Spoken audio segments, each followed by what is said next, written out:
Hi, thank you for joining me for this nutshell video on the new options waiver and the comprehensive supports waiver. So after you hear that mouthful, you understand why people don't really call it that. What they call it is, they call it either the now comp waiver, or sometimes people will call it the waiver or a waiver. And then other people call it the list. And I'll explain what that means in just a second. So what it does, the now comp waiver, provides benefits to people who have intellectual disabilities or they have developmental disabilities that have similar needs to people with intellectual disabilities. And it falls under the Department of Community Health and the Department of Behavioral Health and Disabilities, which you'll hear called DBHDD, okay? So those are the folks that administer the waiver. And in Coweta County, we're in Region 6 of DBHDD, and our headquarters is down in Columbus. And so what the waiver does is it pays for people with disabilities to stay in the home and stay in the community.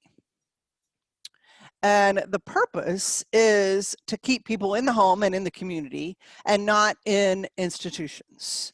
And so the idea is that people with disabilities have just as much right to stay in their homes and the communities as anybody else does. And when they are able to stay in their homes and in their communities, then they add value and they're valuable members of the community and of families. And we want to encourage people to be able to stay in their home and in the communities. So as far as what it'll pay for is it may pay for, it's a wide range of things. It could pay for caregiving in the home. It could pay for behavioral support, maybe in the home or maybe in the community. It could pay for, once your child ages out of the school system, he may want to attend a day program. So it would pay for him to attend a day program. It may pay for job support and supported employment. And there's really a wide variety, nursing care in the home. There's really a wide variety of things that it would pay for. Now, to be eligible, you have to show that if the child is, or the adult, is not provided these services, then they're at risk of being institutionalized. And so they have to meet a level of care that says that they meet the level of care that would be required in an intermediate care facility. Okay, so say you meet that level of care, you apply for the waiver, and they find that you are eligible. It doesn't mean you're going to get it immediately because there's a waiting list. So even if people are eligible, they may not get the funding. So that's where you hear people talk about the list. And the list is a waiting list. And it's not based on it's not first come, first serve. So it's not who got on it first. It's based on needs. So say if you applied for the waiver for your child in elementary school, and you were found eligible, your child met the level of care required. But then they did the analysis and they said, okay, this kid is in a great school system, if they're in Coweta County for sure. If in a great school system, the kid is totally taken care of as far as what his needs are right now. Okay, so they may say, yeah, you're eligible, but you're on the list. So you would get a planning list coordinator or administrator that you would keep in touch with. So then your child turns 22, he can no longer stay in the school system, he ages out of the school system, and then your needs change because now all of a sudden the school system doesn't have him, he needs a plan.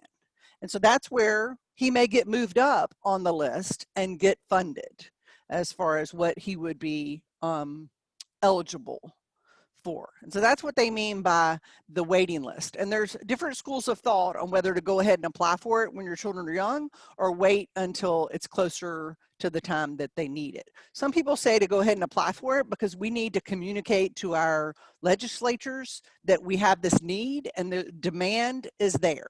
So some people say go ahead and apply for it because we need to show our legislators that yes, we have these needs. We need all these people to come off the list. We need to be funded. Other people say when you go ahead and apply for it, then you're taking away valuable resources from people who may need it. And so you should wait until it's closer to the time that you need it. It's a personal decision that you just have to make that call on whether you apply for it or not.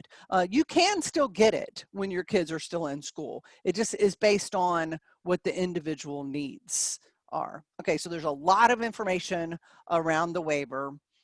It's really important for some kids to go ahead and apply for it. If you want more information, you can absolutely call me or send me an email if you're a Coweta County parent. If you're not a Coweta County parent and you want to know if you have a parent mentor in your county, you can go to parentmentors.org and go to find a mentor, look up your county, and it'll tell you if you have a parent mentor or not.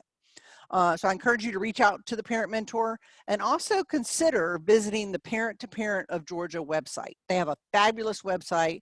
They are a nonprofit that supports families who have children with disabilities as well as special health care needs. You can call the 800 number.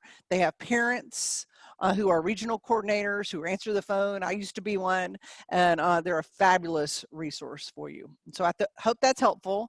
Let me know what your questions are.